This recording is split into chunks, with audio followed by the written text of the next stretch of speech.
Vamos continuar aqui a falar sobre as fortes chuvas do litoral norte de São Paulo. Agora vamos abordar as causas. A gente sabe que a tempestade registrada nessa região foi a mais intensa da história do país em 24 horas, com registro acumulado de 682 milímetros. Nós tivemos, inclusive, uma contabilização lá atrás, em 2022 também. Antes o índice mais alto foi em 1991 em Florianópolis, em Santa Catarina, com 400 milímetros de chuva, de acumulado. Ainda antes da tragédia agora, nesse feriado prolongado aqui de Carnaval, o maior acumulado também histórico de chuvas foi em 2022, né? Foi em Petrópolis, com 530 milímetros, no Rio de Janeiro, né? Agora, a gente vai falar sobre as causas, né, dessas fortes chuvas com Carlos Bocuí, presidente do Instituto Brasileiro de Proteção Ambiental, o PROAM. Oi, Bocuí, bom dia, seja muito bem-vindo. Estamos aqui de volta, infelizmente, com essa questão dessa tragédia agora, né, no litoral norte. Exato. E vamos fazer agora de uma forma bem didática, Bocuí, para a gente tentar, né, entender o que aconteceu, né? A gente pode falar em chuva orográfica ou chuva de relevo. Eu queria que você explicasse, a gente já sabe, né? Mas é importante que a gente explique essa chuva orográfica. Vou deixar para você explicar sobre essa designação, né, dada pela climatologia a esse tipo de chuva que aconteceu no litoral norte. Chuva orográfica é a chuva de relevo. É quando você tem uma entrada de massa de ar quente e ele encontra um relevo, uma montanha, ele sobe pressionado, encontra uma área mais fria, que é a atmosfera superior, então forma-se a chuva, essa massa de ar quente se condensa e chove abundantemente, não é? Esse efeito de chuva orográfica, ele é bastante comum no litoral do estado de São Paulo, mas não com essa intensidade que ocorreu agora, principalmente naquela região entre Bertioga até Angra dos Reis, passando ali todo esse litoral paulista e do Rio de Janeiro, nós temos comumente uma entrada de uma intempestividade muito forte. A gente até chama aquela região de rios voadores do Atlântico, porque você tem essa intensidade nessa região. E aí, essa chuva de relevo, o encontro da Serra do Mar, ela provoca essa precipitação. Agora, é importante dizermos que quando a gente diz, olha, em 1990 choveu tanto, em 2000 choveu tanto, e agora choveu muito mais, esse é o principal marco das mudanças climáticas, né? Não se respeita mais uma série histórica. Cada vez você tem uma intempestividade maior, uma precipitação maior, porque o que marca essa era das mudanças climáticas é justamente essa agressividade do clima com uma intempestividade cada vez pior, não é? E numa situação que nós temos que ter clareza disso, de um estado como São Paulo, com 3 milhões de pessoas em áreas de risco, não é? Então, a questão é, como é que nós vamos responder a esse estado de emergência, que vai ser cada vez mais comum, onde você já tem uma definição de quais são as áreas de risco, porque elas estão mapeadas, não é? Mas como será essa resposta a essa emergência, não é? Que ela tem que ser estrutural, ela não pode ser uma modinha que pega no tempo que acontecem as coisas e depois se esquece do problema. Isso demanda uma política pública permanente para a resolução. Entendi. E quer dizer, então, Bocuí, que essa série histórica, né, de pluviometria, ela necessita exatamente de uma revisão. Você estava me contando antes até, né, que áreas que não eram de risco passaram a ser. Então, quer dizer, é preciso essa revisão? Nunca choveu tanto, né? Nós tivemos 682 milímetros agora, era 400 milímetros antes. Então, quando se previa, né, a construção de obras, estradas, contenção de encostas, tudo era feito de acordo com uma série histórica de 100 anos. Então, a engenharia trabalhava com essa expectativa de construir de forma a fazer frente àquilo que se esperava de acordo com a história da pluviometria, da chuva. Quando nós tivemos essa alteração dramática das mudanças climáticas, onde a série histórica foi rasgada, você não tem mais a série histórica como referência, o que acaba acontecendo? É necessário uma revisão de tudo que foi construído em áreas de declividade, como, por exemplo, na Serra do Mar, e em outros locais também, aos olhos dessa intempestividade. Quer dizer, a margem de segurança deve ser muito maior. Um exemplo disso, questão de uns 10 anos atrás, na Serra do Mar, na região da rodovia dos Imigrantes, houve uma precipitação muito forte, extrapolou a contenção da encosta, invadiu a pista e um carro com uma senhora foi lançado no abismo, né? Então, não se esperava que essa vazão fosse assim. Esse é um exemplo, né, do que está acontecendo. O que precisa ser absolutamente analisado e investigado também é que o alarme, a emergência citada pelo CEMADEM, ele não obteve uma resposta de emergência no estado de São Paulo como deveria. Quer dizer, como é que acontece essa previsão num centro de prevenção de desastres naturais, que é estabelecido com todos os princípios da cautela, da meteorologia, e de repente esse alerta é feito, o estado de São Paulo é avisado, mas isso não se consubstancia num plano de emergência, não é?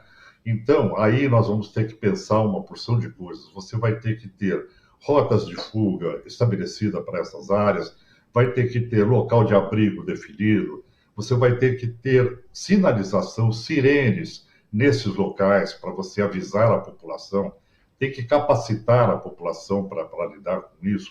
E, além disso, claro, todas as obras estruturais, né, de contenção de encostas, tudo isso que normalmente se faz para adaptar o caminho das águas, para que a água não leve às residências, né? Então, esse trabalho estrutural e não estrutural, ele deve ser feito. E como isso fica, em grande parte, por conta dos municípios, é preciso verificar a capacidade de resposta que os municípios têm a esse tipo de situação, né? Aí você tem no município, como, por exemplo, São Sebastião, você tem geólogos, né, engenheiros, desses departamentos específicos para tratar dessa questão. Quer dizer, é preciso que você tenha aparato técnico, científico em cada município, porque apesar de ter o mapeamento, né, a questão é o que deve ser feito para livrar essas populações do risco. E aí tem toda uma perspectiva de ações necessárias do tipo de contenção de encostas e obras que são absolutamente necessárias. E eu chamo a atenção também para a organização dessas populações que estão em áreas de risco, né? É importante que elas estejam preparadas, estejam organizadas como comunidade para que elas possam ter essa resposta de uma forma mais eficiente. Bom, o que você está trazendo é uma crítica bastante importante, né, Bocuí? Se o CEMADEM, né, o Centro Nacional de Monitoramento e Alertas de Desastres Naturais, alertou o governo de São Paulo na sexta-feira e, portanto, não houve providências desse tipo, como você acabou de falar, então houve falha, não é isso? Do governo do Estado, da Defesa Civil? Nós estamos diante de uma insuficiência. Essa insuficiência ela tem que ser investigada, né? O que é que o governo poderia ter feito? O que é que ele deveria ter feito? Na verdade, a questão das mudanças climáticas, da prevenção de mudanças climáticas, tem sido abandonada no estado de São Paulo, né? É um instrumento mais de retórica, que trabalha com mitigação, com créditos de carbono, mas a grande questão que se coloca, que é a vulnerabilidade das comunidades, da população, essa resposta, essa ação contínua de uma política pública que seja eficiente, com recursos, né, destinados, precisa de dinheiro, você precisa de recurso financeiro para fazer essa adaptação. Isso não tem acontecido à altura da necessidade que o problema exige, né? Então, eu gostaria de chamar a atenção para esse aspecto. Se nós temos que ter um processo de adaptação às mudanças climáticas, tem que ter verba carimbada para isso, tem que ter capacitação técnica dos municípios e tem que ter um grande programa de enfrentamento das áreas de risco, não só de relocação de populações onde é necessário que isso se faça, mas de uma prevenção desses eventos, no sentido de preparar essas áreas com uma contenção e a correção do caminho das águas, né? Isso foi feito no Rio de Janeiro, na região dos morros do Rio de Janeiro. As comunidades passaram por intenso processo de adaptação. Imagine o que seria no Rio de Janeiro se isso não tivesse sido feito. Mas lá a situação era muito grave. Por que que em São Paulo esse processo não se deu com a mesma intensidade que houve no Rio de Janeiro, né? Então, nós estamos aqui em São Paulo atrasados nesse processo de adaptação às mudanças climáticas. Puxando ainda em relação a essa questão de que todas as obras, né, que foram concebidas com base na série histórica de pluviometria necessitam de revisão, como você falou, é bastante preocupante. Por exemplo, você estava falando sobre as encostas ali, enfim, na rodovia dos imigrantes, né, que liga justamente a capital de São Paulo às cidades litorâneas aqui da Baixada Santista, litoral norte. Eu fico imaginando, Bocuí me passou agora a ideia, né, que eu faço muito esse trajeto, eu estou aqui no Guarujá, a gente tem quase 200 pessoas desalojadas aqui no município, não houve mortes aqui, felizmente. Agora, esse trajeto, né, São Paulo, Baixada Santista, Litoral Norte, tem os túneis, né, na Imigrantes. Eu fico imaginando, quer dizer, será que esse nível agora que a gente está vivendo, né, de pluviometria, pode comprometer também essa estrutura desse túnel que a gente está, você estava falando para a gente revisar, né, justamente essas obras que foram construídas lá atrás, há 100 anos, né, como esses índices que foram levantados há 100 anos. A gente está correndo risco, então, Bocuí, em relação, por exemplo, né, desse exemplo da rodovia dos imigrantes, a questão dos Olha, túneis? Marilu, eu acredito mais que o problema esteja na contenção das encostas, né? Você veja que a maioria dos episódios que se dá no litoral de Santa Catarina, o Golfo de Santa Catarina tem também essa configuração geográfica de que permite uma entrada, uma estabilidade muito forte para o continente. Então, lá você tem contínuas quedas de barreiras. Na região do Rio de Janeiro, também da divisa de São Paulo com o Rio de Janeiro, a região de Ubatuba, Caraguatatuba, toda essa região acaba sendo fustigada pelo tempo, e aí a própria encosta, né, ela não resiste e vem abaixo, provocando aí acidentes e desmoronando sobre as rodovias, né? Eu acho que esse é o maior problema, é você dar vazão a essa água de forma que ela não venha a provocar esses deslizamentos, né?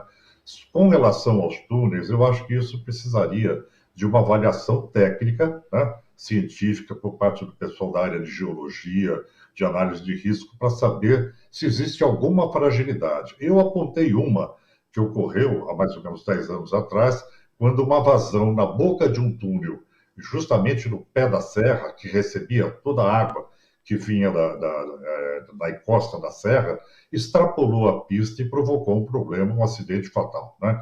Então, eu acho que essa questão de compatibilizar o caminho da água, que é o grande problema, quando você fala em 682 milímetros, você está falando de 70 centímetros de água acumulados, né, num período curto de tempo. Como é que se dá essa vazão numa região de floresta? Porque a floresta ela absorve a água até um determinado ponto, né? Ela tem essa característica. Mas depois de um determinado ponto, ela acaba levando essa água serra abaixo. Então, aí você vai ter que preparar essas obras para receber esse volume enorme de chuva, né, de água. E agora me preocupa muito as regiões também que estão habitadas, né? As encostas habitadas por populações e como é que se faz essa análise de risco à luz dessa nova realidade que não está na série histórica. Exato. Aí a gente vê ao lado, né, da Imigrantes tem Anchieta, onde existe aqueles bairros, né, as cotas, Bairros né, Cota, exatamente. os bairros ali há anos, né, Bocuí, tá para se resolver e não se resolve. É preciso olhar agora com muita rapidez, inclusive, não só ali, como você falou, nos locais onde estão essas pessoas, né, onde elas estão morando, porque realmente aquela questão também do racismo ambiental, né, Bocuí, essas tragédias ocorrem exatamente onde estão as pessoas com mais que sentem, né, mais Excluídas. vulneráveis, mais pobres, né? As Excluídas, não é pessoas isso? excluídas, né? São Uhum, excluídas por um processo de especulação imobiliária e vão acabar em áreas que são áreas de risco, né? Esse é o grande problema. Agora, o que é preciso verificar, Marilu, são duas uhum. questões. Uma delas é o ordenamento territorial, quer dizer, não permitir que essa instalação de pessoas em área de risco aumente. E isso é um problema sério, nessa capacidade do Estado de organizar o território e de se antecipar às ocupações irregulares é muito importante. Não há mais espaço para isso, né? Nós estamos falando agora de risco de vida, né? É diferente. Então, esse é um ponto que deve ser feito de acordo com as cartas geotécnicas. Eu queria dizer para você isso, que o mapeamento de onde se pode morar já está feito. Nós temos isso em São Paulo pronto, né? IPT, o pessoal da área de defesa civil, tem isso de forma muito clara. O Instituto Geológico em São Paulo, que foi extinto, por sinal, né? Seria fundamental nesse momento agora, eles têm todo esse levantamento do ordenamento territorial e tem as cartas geotécnicas que deveriam orientar os municípios na ocupação do solo. E, por outro lado, você tem um estado de desconformidade ambiental, que abrange aí 3 milhões de pessoas do estado de São Paulo, onde você tem que proporcionar uma solução. E aí vai ser uma escolha de Sofia, né? Você tem que tirar populações de áreas onde elas não poderiam mesmo ficar, fazer a contenção das encostas onde isso é possível fazer, não é? E, por outro lado, contar com a possibilidade dos municípios que não deixem que essa ocupação aumente, né? Lembrando também que o estado de São Paulo, a gente não enfrenta ainda as marés intensas, né? Você está no Guarujá, você sabe que você Sim. está ali a 2 metros de altura do oceano, né? Então, as marés intensas, no futuro, elas vão invadir as áreas costeiras, porque a perspectiva das mudanças climáticas já sinaliza, né, essa questão das marés. Então, essa preparação do Brasil para o enfrentamento do aumento das marés vai ser um grande desafio no futuro, né? Um futuro não é muito distante, é um futuro que já se aproxima em função do aumento da temperatura global, né? O que nós estamos sentindo agora é mais o efeito das fragilidades que nós já construímos das áreas que são sensíveis, vulneráveis. E no futuro vamos ter que enfrentar outros problemas também. Tá certo, porque a gente agradece demais aqui a sua participação, a gente aprende demais mesmo com você, muitíssimo obrigada e até uma próxima oportunidade. Eu que agradeço, bom dia. Bom dia. Falamos aqui com o Carlos Bocuí, presidente do Instituto Brasileiro de Proteção Ambiental, PROAM.